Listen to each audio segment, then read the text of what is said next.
There is a moment when detachment starts to feel cruel, not because you suddenly became cold, not because your heart turned to stone, but because you can feel the other person's absence now, and you are no longer rushing to soften it. You are no longer filling the silence before it can speak. You are no longer explaining yourself into exhaustion, no longer sending the extra message, no longer offering the warmth that used to keep the whole connection alive. And that is where the guilt begins.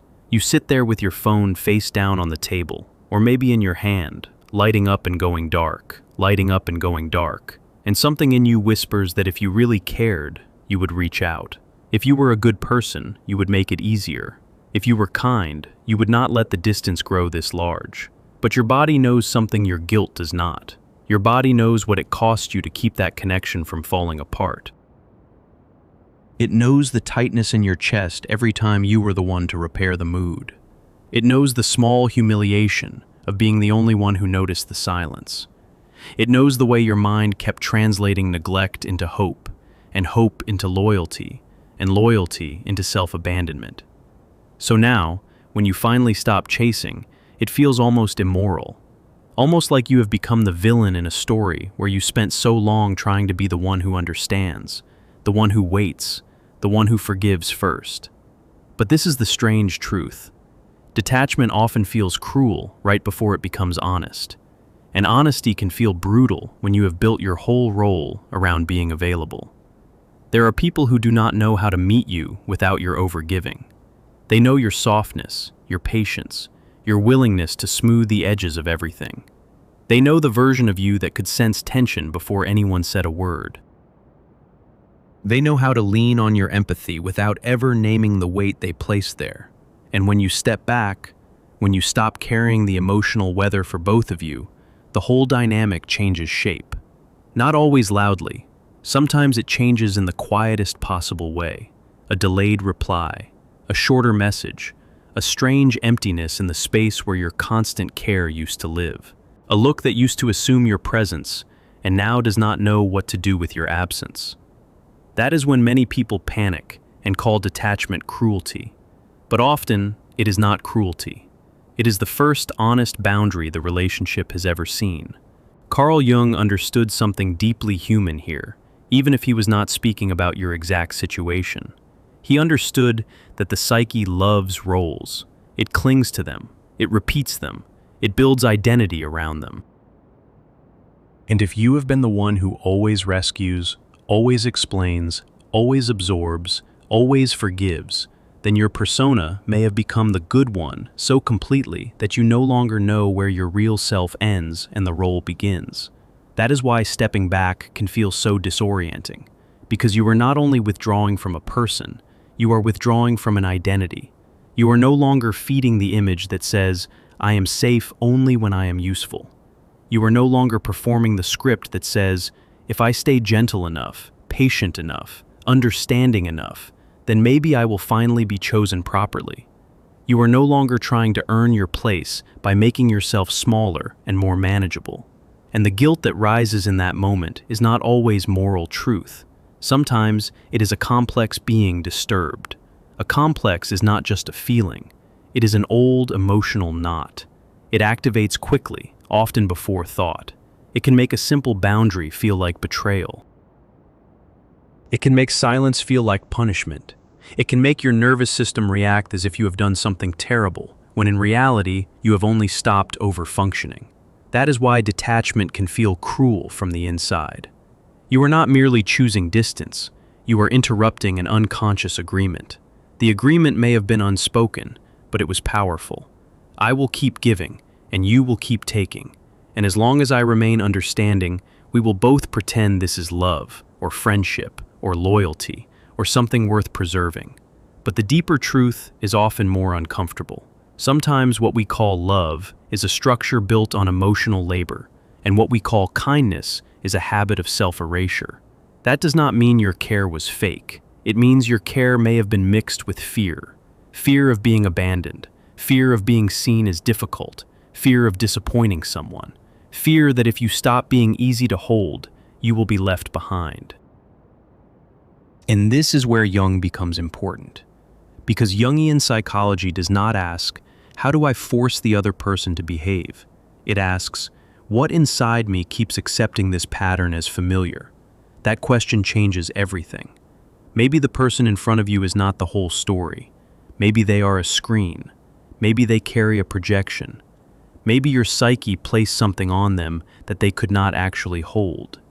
Maybe you saw potential, depth, hidden tenderness, a wounded soul, a secret softness, and somewhere inside that hope was your own longing to be the one who finally reaches the untouched part of another human being.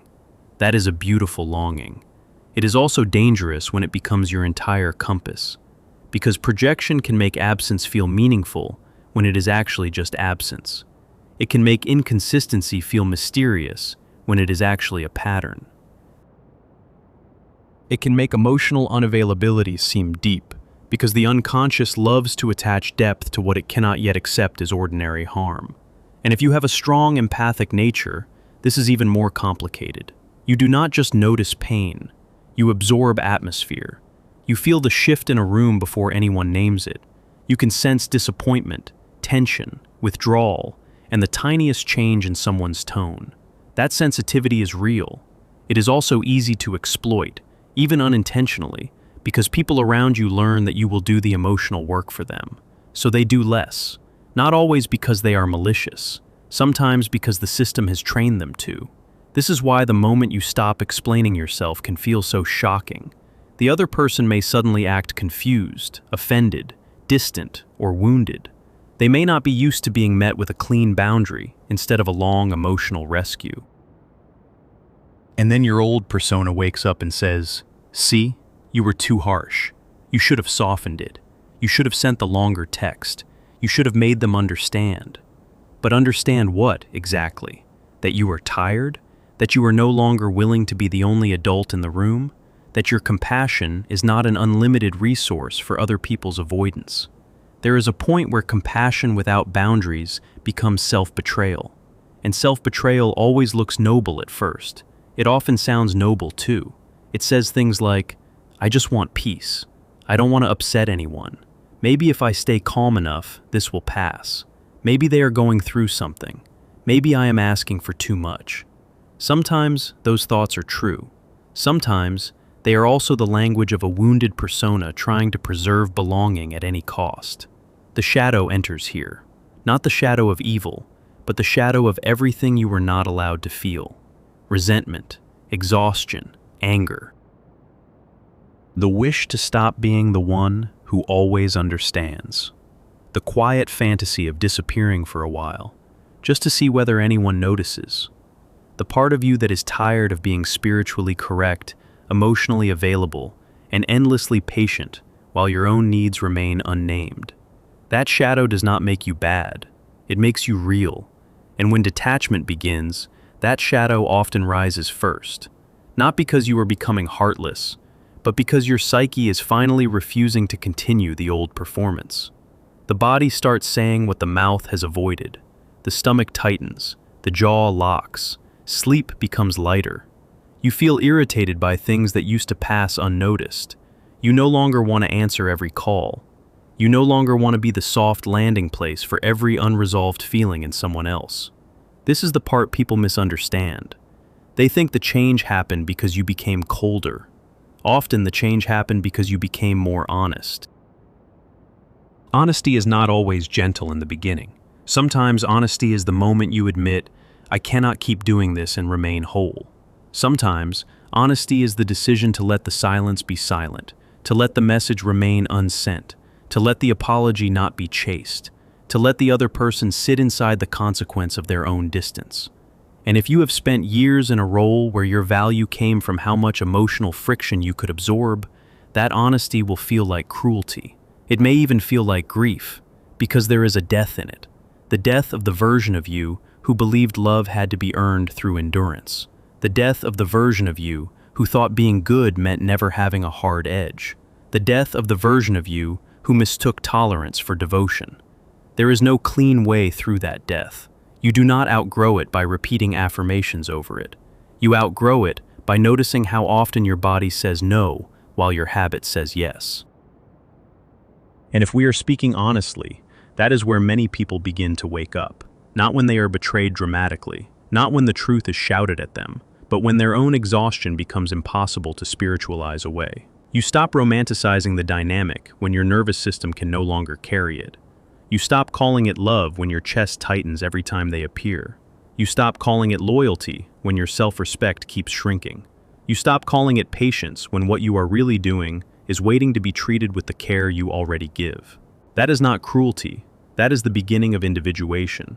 Jung used that word for the process of becoming more fully yourself, less split, less ruled by unconscious roles.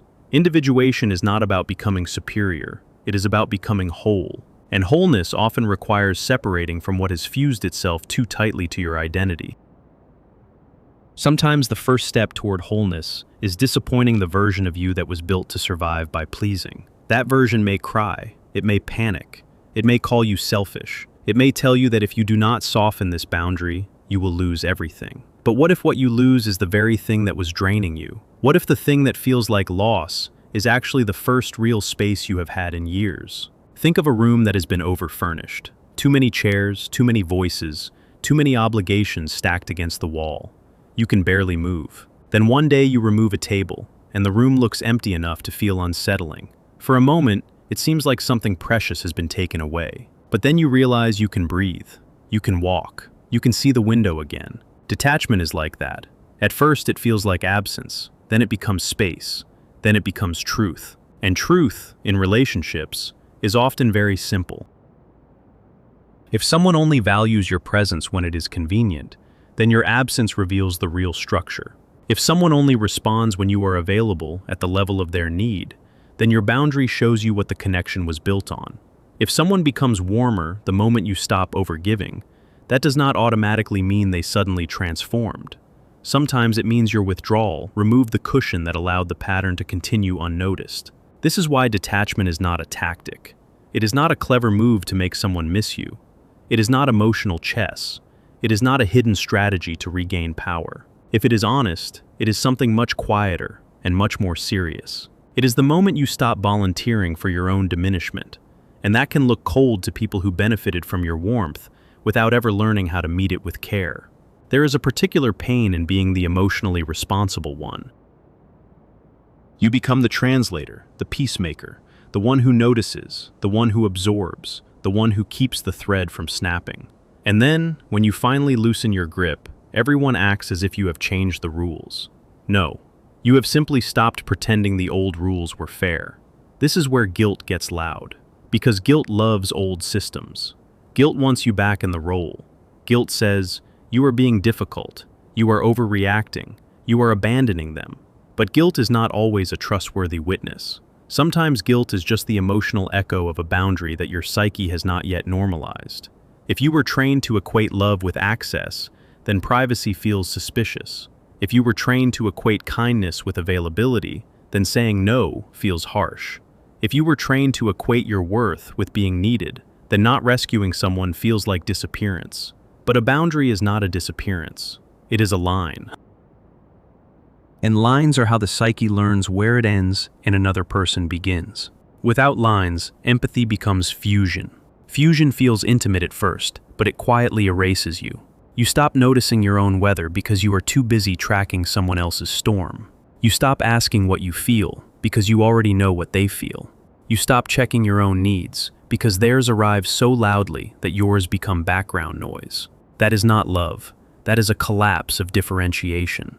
And differentiation matters, because the more differentiated you become, the less you need to be consumed in order to feel connected. You can care without merging. You can love without rescuing. You can listen without carrying. You can be open without becoming porous to every emotional demand that enters the room. This is not coldness. This is maturity. And maturity often looks like a person who no longer performs concern in order to prove they are good. They have learned that goodness without boundaries becomes a mask. A beautiful mask, maybe. A generous mask. But still a mask. Jung would have understood that the persona is useful, but dangerous when we mistake it for the self. The persona is the social face. It helps us function. It helps us belong.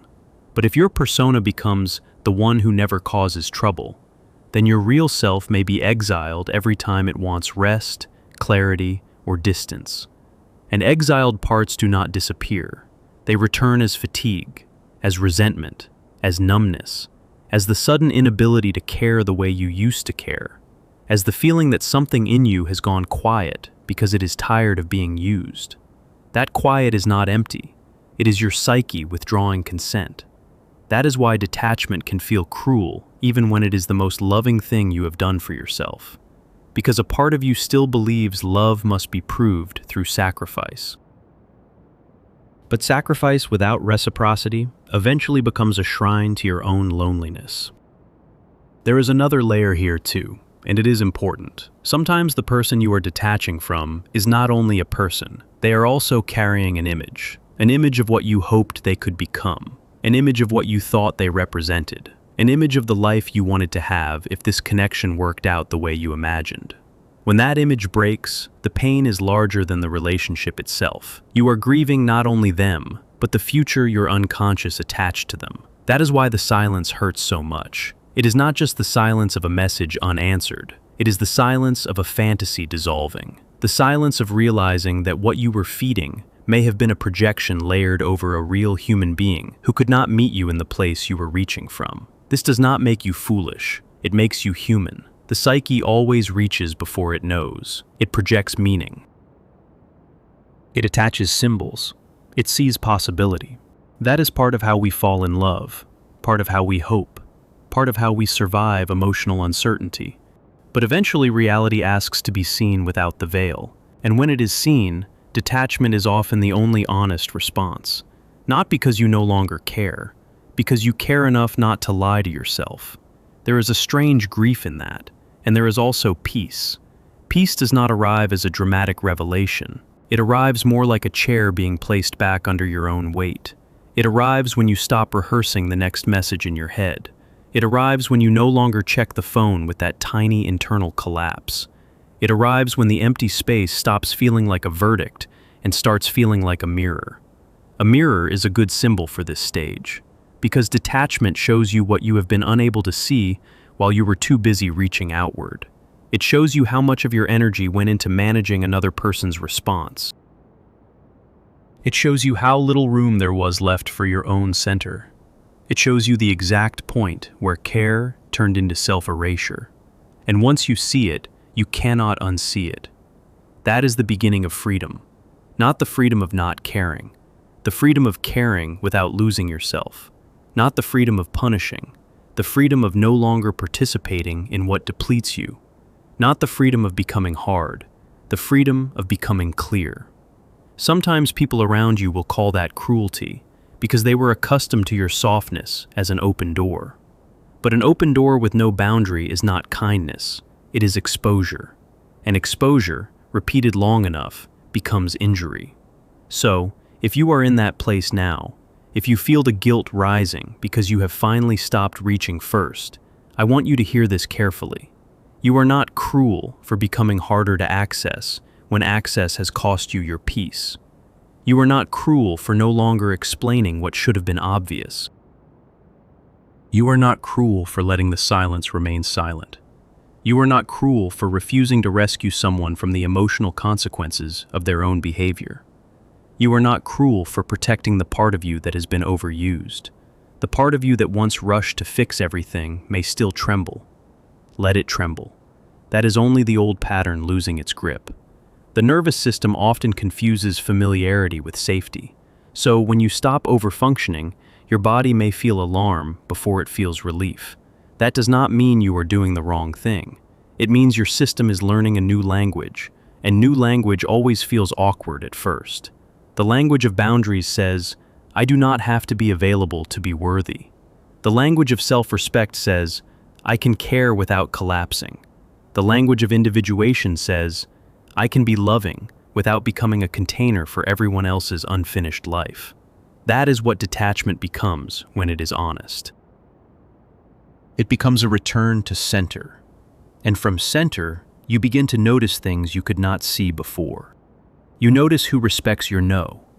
You notice who only liked the version of you that was always accessible. You notice how often your own anxiety disguised itself as generosity. You notice the difference between love and obligation. You notice that peace is not the same as emotional deadness. Peace is clarity without panic. That clarity may make some people uncomfortable. It may even make you uncomfortable. But discomfort is not always a sign that you are wrong. Sometimes it is the sign that you are no longer hiding from yourself. If this names something you have never been able to say out loud, write a single sentence for yourself tonight. Just one. No performance, no explanation. Something honest. Something that belongs only to you. Because the real turning point is not when they finally understand your boundary. The real turning point is when you do. When you understand that your silence is not a game. When you understand that your distance is not punishment. When you understand that your refusal to chase is not bitterness. When you understand that the part of you that wants to soften everything is not the whole of you. There is a deeper self beneath the role. A self that does not need to be endlessly useful to deserve love. A self that can sit in the quiet and not mistake it for abandonment. A self that can let someone else feel the weight of their own absence without rushing in to relieve it. That self is not cold. That self is free. And freedom, for someone who has lived too long in emotional overextension, can look very much like cruelty at first. Because freedom does not apologize for existing. It does not keep its own needs hidden so that other people can remain comfortable. It does not offer itself up as proof of goodness.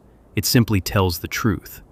Maybe that is why detachment feels so sharp before it feels clean. You are not only stepping away from them, you are stepping away from the old belief that love requires self-erasure. You are stepping away from the internal script that said your warmth was safest when it had no boundaries.